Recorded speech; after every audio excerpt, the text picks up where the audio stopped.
Shalom Bapak Ibu Saudara-saudari kekasih Tuhan. Selamat pagi, selamat berjumpa kembali bersama komunitas Gerakan Cinta Alkitab Kenosis. Dalam program membaca Alkitab secara berurut dan berkesinambungan. Bacaan Alkitab hari ini dari kitab Kisah Para Rasul pasal 9 ayat 19b sampai dengan ayat 43. Beginilah firman Tuhan. Saulus dalam lingkungan saudara-saudara. Saulus tinggal beberapa hari bersama murid-murid di Damsyik. Ketika itu juga ia memberitakan Yesus di rumah-rumah ibadat dan mengatakan bahwa Yesus adalah anak Allah. Semua orang yang mendengar hal itu sangat heran dan berkata, "Bukankah dia ini yang di Yerusalem mau membinasakan siapa saja yang berseru kepada nama Yesus ini?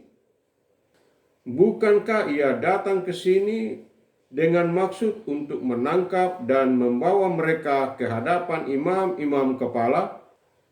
Namun, Saulus semakin besar pengaruhnya dan ia membingungkan orang-orang Yahudi yang tinggal di Damsyik. Karena ia membuktikan bahwa Yesus adalah Mesias. Beberapa hari kemudian, orang Yahudi merundingkan suatu rencana untuk membunuh Saulus. Namun, persekongkolan itu diketahui oleh Saulus. Siang malam orang-orang Yahudi mengawal semua pintu gerbang kota supaya dapat membunuh dia. Sungguh pun demikian, pada suatu malam murid-muridnya mengambilnya dan menurunkannya dari atas tembok kota dalam sebuah keranjang. Setibanya di Yerusalem, Saulus mencoba menggabungkan diri kepada murid-murid. Tetapi semuanya takut kepadanya, karena mereka tidak dapat percaya bahwa ia juga seorang murid. Namun, Barnabas menerima dia dan membawanya kepada rasul-rasul, serta menceritakan kepada mereka bagaimana Saulus melihat Tuhan di tengah jalan, dan bahwa Tuhan berbicara kepadanya, dan bagaimana keberaniannya mengajar di Damsyik dalam nama Yesus. Saulus tinggal bersama mereka di Yerusalem dan dengan berani mengajar dalam nama Tuhan. Ia juga berbicara dan bersoal jawab dengan orang-orang Yahudi yang berbahasa Yunani. Tetapi mereka berusaha membunuh dia. Ketika hal itu diketahui oleh saudara-saudara seiman, mereka membawa dia ke Kaisarea dan dari situ mengirim dia ke Tarsus. Lalu jemaat di seluruh Yudea, Galilea, dan Samaria berada dalam keadaan damai. Jemaat itu dibangun dan hidup dalam takut akan Tuhan, dan jumlahnya bertambah besar oleh pertolongan Roh Kudus. Petrus menyembuhkan Eneas dan membangkitkan Dorkas. Pada waktu itu, Petrus berjalan keliling mengadakan kunjungan kemana-mana. Ia singgah juga kepada orang-orang kudus yang tinggal di Lida. Di situ didapatinya seseorang bernama Eneas, yang telah 8 tahun terbaring di tempat tidur karena lumpuh. Kata Petrus kepadanya, "Eneas, Yesus Kristus menyembuhkan engkau.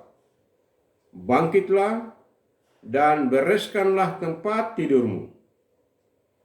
Seketika itu juga bangkitlah orang itu. Semua penduduk Lida dan Saron melihat dia. Lalu mereka berbalik kepada Tuhan. Di Yope ada seorang murid perempuan bernama Tabita, yang dalam bahasa Yunani disebut Dorcas. Perempuan itu banyak sekali berbuat baik dan memberi sedekah. Namun, pada waktu itu ia sakit lalu meninggal. Setelah dimandikan, ia dibaringkan di ruang atas.